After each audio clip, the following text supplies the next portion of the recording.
आज हम vernier callipers की सहायता से किसी मेटालिक बॉब जो है, मतलब धात्विक गोला, उसका डायमीटर निकालेंगे, उसका व्यास निकालेंगे। तो सबसे पहले हम लोग इसका लिस्ट काउंट निकाल लेते हैं, जिसको अल्पतमांक कहते हैं वर्नियर कैलिपर्स का। और उसको निकालने का जो फॉर्मूला होता है pitch upon number of division on vernier scale. तो पीच क्या होता है, यहाँ पे जो आपको दिख रहा है कि ये मेन स्केल है, इसमें ये यहाँ से लेके यहाँ तक, इस मेन स्केल पर किन्हीं दो क्रमागत लाइनें, मतलब एक लाइन के जस्ट बाद वाली लाइन के बीच में जितना डिफरेंस होता है उसको हम लोग पेज बोलते हैं। और क्योंकि ये सेंटीमीटर स्केल है तो सेंटीमीटर स्केल की दो सक्सेसिव लाइन के बीच में जो डिफरेंस होता है वो 0.1 सेंटीमीटर होता है, या फिर आप इसको 1 मिलीमीटर भी लिख सकते हैं। दूसरा यहाँ पे देखें, डिनोमिनेटर में लिखा है number of division on vernier scale. ये यहाँ पे अगर आप देखें तो एक छोटा सा भाग दे रखा है स्केल का, इसको कहते हैं वर्नियर स्केल। और इस पे अगर आप खानों की संख्या, मतलब ये लाइनें काउंट्स करेंगे, तो वहाँ पे आपको मिलेगा टोटल 10। तो इस तरीके से इसका लिस्ट काउंट जो है वो हो जाता है 0.01 सेंटीमीटर, या फिर मिलीमीटर में आप कह सकते हैं उसको 0.1 मिलीमीटर। हम लोग सेंटीमीटर में बात करेंगे। चलिए, अगली जो महत्वपूर्ण चीज़ होती है हमारे लिए वो होती है ज़ीरो एरर। किसी भी इंस्ट्रूमेंट में की ज़ीरो एरर देखना। अगर मैं इसकी ये जो जाज है इनको क्लोज कर दूँ तो आप लोग देखेंगे कि ये जो वर्नियर स्केल की जो लाइन दिख रही है और ये जो मेन स्केल की लाइन दिख रही है, ये दोनों एक दूसरे की सीध में हैं। तो इसमें कोई ज़ीरो एरर नहीं है, और इसलिए मैं यहाँ पे लिख रहा हूँ ज़ीरो। लेकिन कभी कभी ऐसी स्थिति होती है कि ये जो वर्नियर की लाइन है ये थोड़ी सी पीछे रहती है जब हम लोग इसको बंद कर देते हैं, ये गैप नहीं दिखेगी आपको इंस्ट्रूमेंट में। तो उस केस में जो एरर होती है उसको हम लोग पॉजिटिव ज़ीरो एरर कहते हैं। ये वाली स्थिति बनती है पूरे बंद करने के बाद।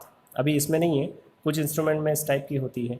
तो आपको उस केस में यहाँ पे एक ऐसी लाइन ढूंढनी रहती है इस वर्नियर स्केल की जो ऊपर वाली लाइन के ठीक सीध में हो। और अगर वो सीध में है, जैसे सपोज़ यहाँ पे 6th लाइन अगर ऊपर वाले के सीध में है, तो यहाँ पे पॉजिटिव 0.06 जो है उसकी ज़ीरो एरर हो जाएगी। ये नेगेटिव एरर का केस है, मतलब अगर ये जो वर्नियर स्केल है, ये वर्नियर स्केल इस मेन स्केल ऊपर वाली स्केल से थोड़ा सा आगे आ जाती है, मतलब ये वाली सिचुएशन बनती है, तो उसको नेगेटिव एरर कहते हैं। और नेगेटिव एरर अगर सपोज़ यहाँ पे 6th लाइन जो है वो ऊपर वाली लाइन के लिए एग्जैक्टली अलाइन है इस केस में, तो यहाँ पे नेगेटिव एरर जो होती है वो होती है -0.06। अभी के केस में ये दोनों नहीं है, इसलिए मैं इसको काट रहा हूँ। चलिए, अब अगली चीज़ आती है ऑब्जर्वेशन टेबल। तो ये हमारे पास एक मेटालिक बोब है और ये है वर्नियर कैलिपर्स। ये टेबल है main scale reading, vernier scale reading और टोटल रीडिंग, इन दोनों का सम करके हम लोग टोटल रीडिंग लाएंगे।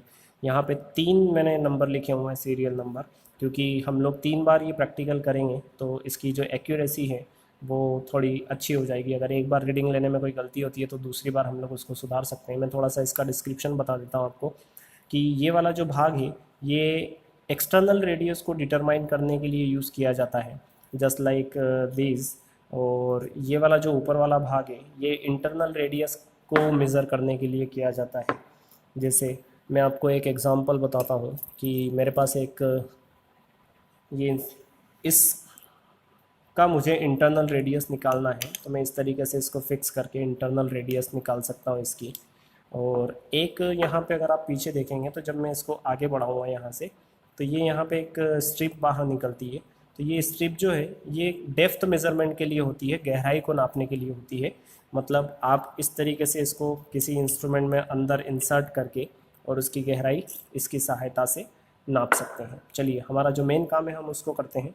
मुझे इस धात्विक गोले का, मेटालिक बॉब का डायमीटर निकालना है, तो मैं ठीक इसके बीच में से यहाँ पे इसको फिक्स कर देता हूँ। ये मैंने इसे फिक्स कर दिया है।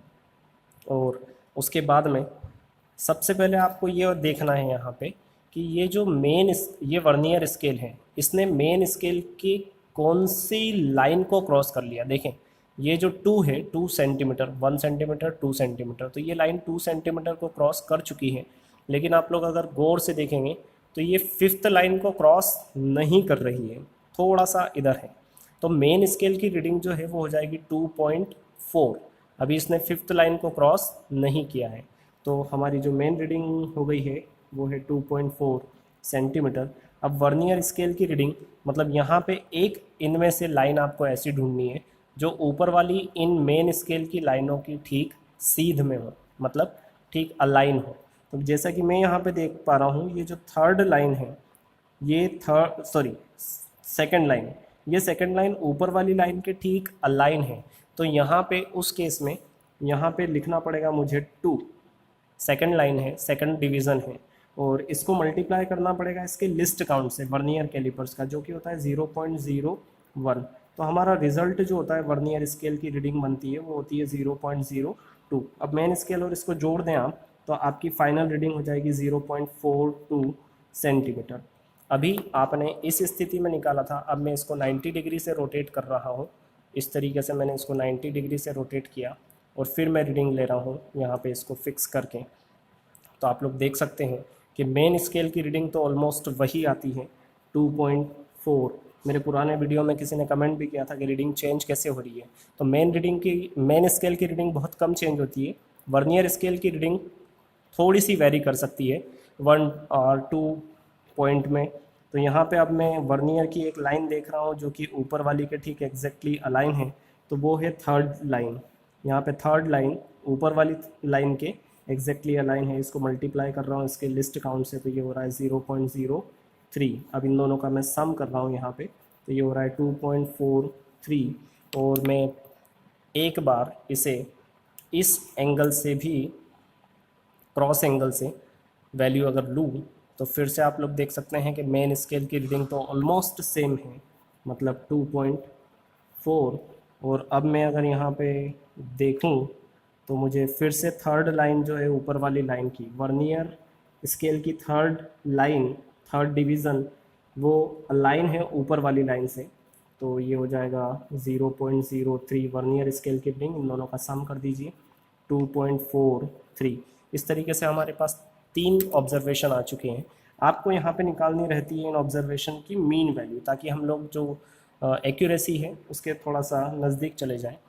तो ये हो जाएगा 2.42 प्लस 2.43 प्लस 2.43 डिवाइड बाय 3, मतलब एवरेज वैल्यू हम लोग इसके निकाल रहे हैं।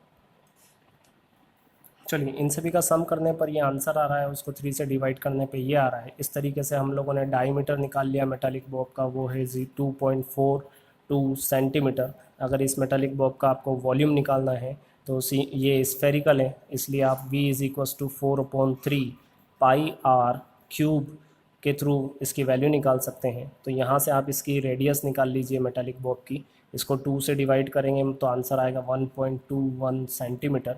अब ये जो वैल्यू है आप यहाँ पे रेडियस में रख दें और पाई की वैल्यू रख दें, तो आपके पास वॉल्यूम ऑफ स्फेयर निकल जाएगा, इस मेटालिक बॉब का volume. Thank you very much.